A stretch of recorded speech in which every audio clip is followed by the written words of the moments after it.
السلام علیکم ورحمۃ اللہ وبرکاتہ نحمد و نصلی علی رسول الکریم اما بعد اعوذ باللہ من الشیطان الرجیم بسم اللہ الرحمن الرحیم ان بطش ربک لشدید۔ میرے دینی بھائیو، بزرگوں اور دوستو، جیسا کہ ہم ابھی جس دور سے گزر رہے ہیں، یقیناً ہمارے اوپر اللہ رب العالمین کی طرف سخت پکڑ نازل ہو چکی ہے۔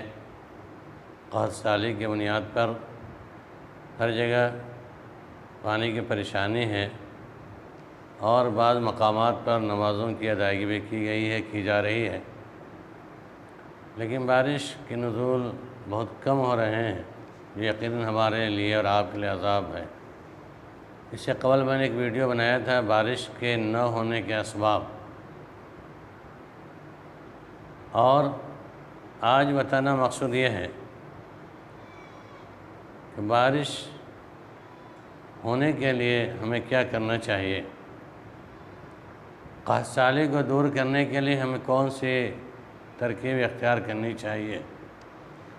تو صحیح حدیث کی روشنی میں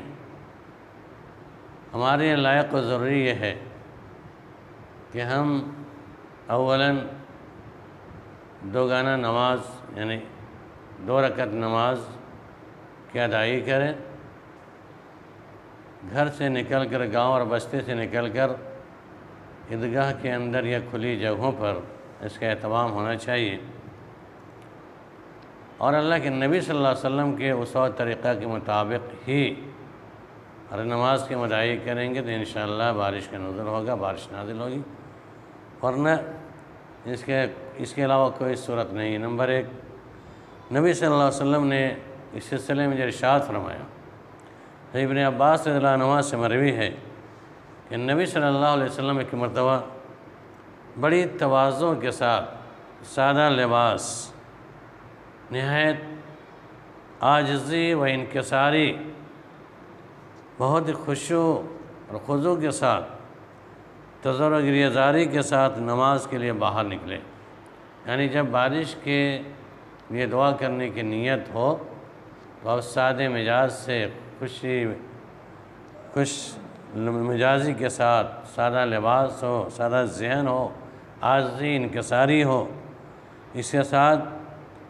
آپ نکلے میدان کی طرف اور گریہ زاری کرتے ہوئے نماز کے لیے نکلے، اور عید کی نماز کی طرح اللہ کے نبی صلی اللہ علیہ وسلم نے 2 رکعت نماز کی ادائیگی کی، اور اس میں خطبہ بھی آپ نے ارشاد فرمایا، اور خطبے کی حالت میں تضرع، گڑگڑاہٹ، رونے کی آواز، گریہ زاری اللہ کے نبی صلی اللہ علیہ وسلم کا جاری ہوا، گڑگڑاتے رہے، روتے رہے، یعنی خلوص دل سے نماز کی ادائیگی ہوئی۔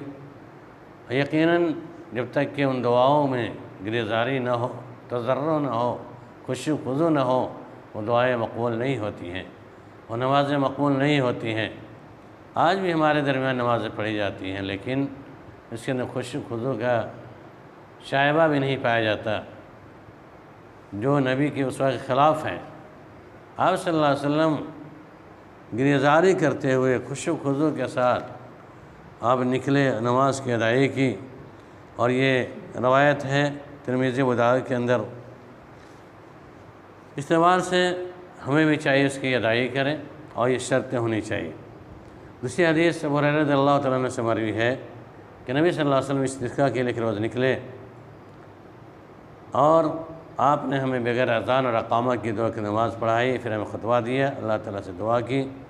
اور شروع دعا میں اپنے ہاتھ بلند کیے،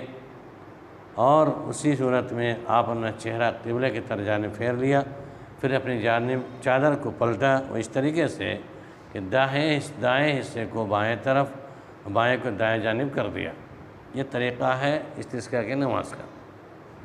شکل یہ ہونی چاہیے گریہ زاری، عاجزی، انکساری، خشوع خضوع، اخلاص ایک نمبر پر رکھنے کی ضرورت ہے۔ چنانچہ اس طریقے کے ساتھ ہم نماز کی ادائیگی کریں، انشاءاللہ بارش ہوگی۔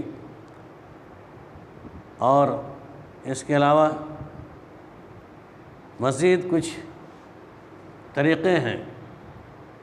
جو نزول بارش کا سبب ہوا کرتا ہے۔ جیسا کہ نوح علیہ السلام نے اپنی قوم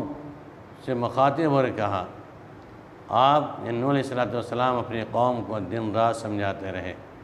جتنے زیادہ آپ سمجھاتے اتنے ہی لوگ سرکشی پر تلے رہے۔ اور آج کل کے ماحول کے اندر بھی یہ باتیں ہیں کہ زیادہ سمجھائیے دین کی باتیں، تو انہیں باتیں اچھی نہیں لگتی، طرح طرح کی سازشوں کا شکار کرنے پر لوگ تل جاتے ہیں، الزامات عائد کرتے ہیں۔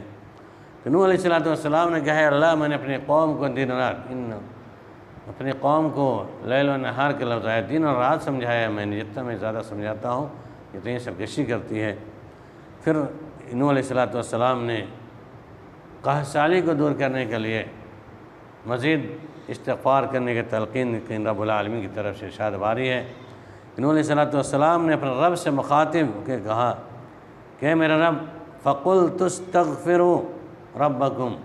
اے میرے پروردگار میں نے اپنے قوم کے لوگوں سے کہا، فَقُلْتُ اسْتَغْفِرُوا، میں نے اپنے قوم کے لوگوں سے کہا استغفروا، استغفار کرو، تم اپنے رب کے سامنے مغفرت طلب کرو، اِنَّهُ كَانَ غَفَّارًا، بے شک وہ بخشنے والا ہے، يُرْسِلِ السَّمَاءَ عَلَيْكُمْ مِدْرَارًا، وہ تم پر آسمان سے خوب برستا ہوا پانی چھوڑ دے گا۔ میں نے کتنی ازاری کی، عرض و منت کی، میں نے مطالبہ کیا، استغفار کرو، کثرت استغفار نزول باران رحمت کا ذریعہ ہوا کرتا ہے۔ بارش نہیں ہو رہی ہے، نماز کی ادائیگی کریں خوش و خضوع کے ساتھ، خلوص دل سے، اور کثرت سے استغفار کریں، اپنے گناہوں کی مغفرت طلب کریں۔ دوسرے مقام پر اللہ رب العالمین ارشاد فرماتا ہے،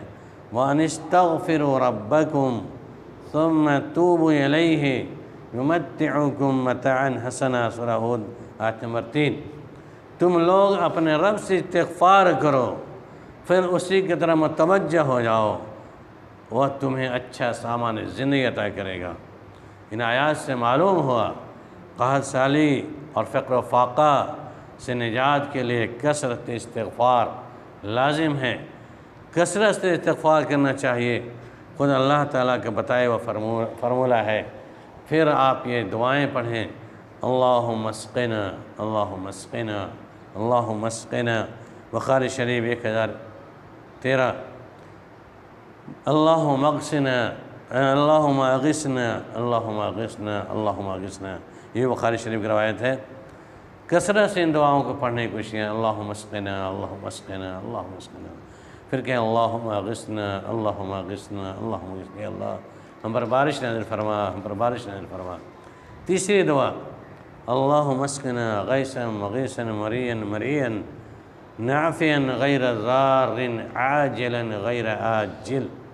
یہ روایت سے ابو داؤد کی ہے۔ چوتھی دعا، الحمدللہ رب العالمین الرحمن الرحیم مالک یوم الدین لا الہ الا اللہ یفعل ما یرید اللہم انت اللہ لا الہ الا انت الغنی ونحن الفقراء، انت الغنی ونحن الفقراء، انزل علینا الغیث واجعل ما انزلت لنا قوة وبلاغا الى حین، یہ بھی ابو داؤد کی روایت ہے 1040۔ یہ چند دعائیں ہیں، ان دعاؤں کو پڑھنا ضروری ہے، کثرت سے پڑھنا چاہیے۔ اسی لیے اللہ رب العالمین مزید ارشاد فرماتا ہے، اور بارش کے نازل ہونے کے سببوں میں سے جہاں پر اخلاص ہے، خلوص للہیت ہے، کثرت استغفار ہے، وہیں پر ناب تول کمی سے پرہیز کرنا ہوگا، صدقہ خیرات کا زیادہ سے زیادہ اہتمام کرنا ہوگا، اور ظلم و زیادتی سے بچتے ہوئے اپنی زندگی گزارنی ہوگی، اور انصاف کا معاملہ ہو تو انصاف برتنا ہوگا، زناکاری، بدکاری، فحاشی اور یعنی سے پاک و صاف ہونا ہوگا۔ ان تمام سببوں سے بچتے ہوئے کثرت استغفار کریں گے انشاءاللہ بارش کا نزول ہوگا۔ شرط یہ ہے کہ ہمارے دل کے اندر خلوص اور للہیت ہو،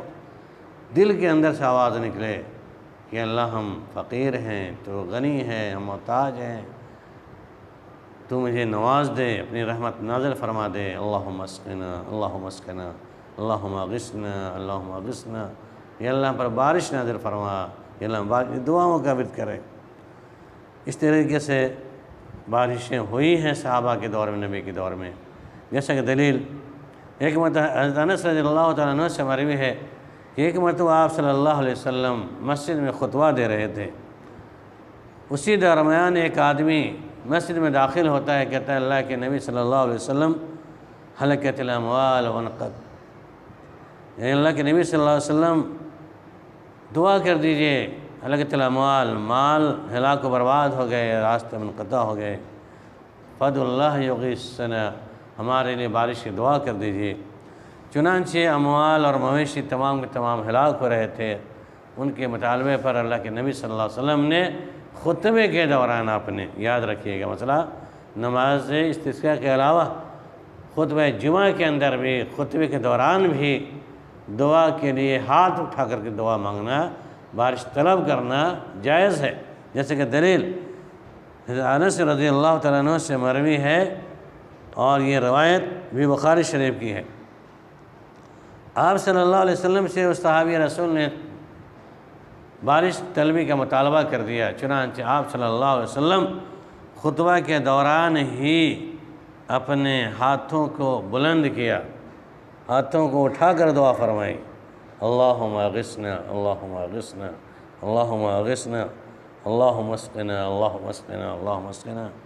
چنانچہ آپ صلی اللہ علیہ وسلم نے ان دعاؤں کا تذکرہ کیا۔ اللہ تعالیٰ نے شرف قبولیت بخشتے ہوئے بارش سے نوازا، اور اتنی بارش ہوئی کہ اگلے جمعہ تک کے دوران پھر ایک شخص آتا ہے، اور اس نے اللہ کے رسول صلی اللہ علیہ وسلم سے کہا، اللہ کے رسول صلی اللہ علیہ وسلم ہلکت الاموال وانقطع السبیل فادعوا اللہ یمسکھا۔ اللہ کے نبی صلی اللہ علیہ وسلم بارش اتنی زیادہ ہو گئی کہ مال اور اموال ہلاک ہونے لگے، راستے بند ہو چکے ہیں، آپ اللہ تعالیٰ سے دعا کیجئے کہ بارش رک جائے۔ چنانچہ پھر نبی صلی اللہ علیہ وسلم نے اپنے ہاتھ کو بلند کیا اور دعا فرمائی، اللہم حوالينا ولا علينا اللهم على الأكام والضراب وبطون الأودية ومنابت الشجر۔ پھر اللہ تعالیٰ نے آپ صلی اللہ علیہ وسلم کی دعا قبول فرمائی اور بارش تھم گئی۔ یہ ہے اللہ کے نبی صلی اللہ علیہ وسلم کا اسوہ نمونہ۔ کاش کہ آج کل کے مسلمان نبی صلی اللہ علیہ وسلم کے فرمودات پر عمل کیے ہوتا، نبی صلی اللہ علیہ وسلم کے طریقے پر خوش و خضوع کے ساتھ ان دعاؤں کا تذکرہ کرتا، دعاؤں کے ورد کرتا، اپنے گناہوں کی مغفرت طلب کرتا، تو بارشیں ہم سے نہیں رکتی، اور بارشیں رکی ہیں تو ہم سب خلوص دل کے ساتھ ان طریقوں کے اختیار کریں تو انشاءاللہ ضرور اللہ تعالیٰ پر نازل فرمائے گا، اپنی رحمت کے بادل برسائے گا۔ لیکن آج ہماری ڈھٹائی کا عالم یہ ہے کہ ہم اللہ تعالیٰ کے دربار میں جھکنے کے بجائے ہم اپنے موبائلوں کے اندر، دروازوں پر، چوراہوں پر ناچ گانے ملوث ہیں۔ حدیث بھی اللہ کے نبی صلی اللہ علیہ وسلم نے بیان پہلے ہی فرما دیا تھا کہ اذا وقع الزنا والربا، اگر سماج کے اندر زناکاری بدکاری عام ہوگی تو یقین جانی کہ اس پر اللہ تعالیٰ قحط سالی کو نازل فرما دیتا ہے، اور یہ برائیاں عام ہو چکی ہے جس وجہ سے ہمارے پر یہ دن دیکھنا پڑ رہا ہے۔ رب العالمین نے کہا وَلَوْ أَنَّ أَهْلَ الْقُرَىٰ آمَنُوا وَاتَّقَوْا لَفَتَّحْنَا عَلَيْهِمْ بَرَكَاتٍ مِّنَ السَّمَاءِ۔ تقوی، ایمان، تقوی شرط ہے، ہم تقوی اختیار کر لیں تو رب العالمین یقیناً آسمان سے برکت دروازے کھول دے گا۔ بہرحال چند باتیں تھیں اس سلسلے میں نے آپ کے سامنے اللہ کی توفیق سے پیش کر دی۔ رب العالمین سے دعا کرتے ہیں بہرحال ہم تمام لوگوں کو صحیح سمے کی توفیق عنایت فرما دے۔ بعد رب العالمین خصوصی اعتبار سے اپنے طرف سے رحمت بارہ نازل فرما تاکہ لوگ مویشی زندہ رہ سکیں۔ اللہم تقبل منا انک انت السمیع العلیم وتب علینا انک انت التواب الرحیم، وصلی اللہ علی نبینا محمد صلی اللہ علیہ وسلم۔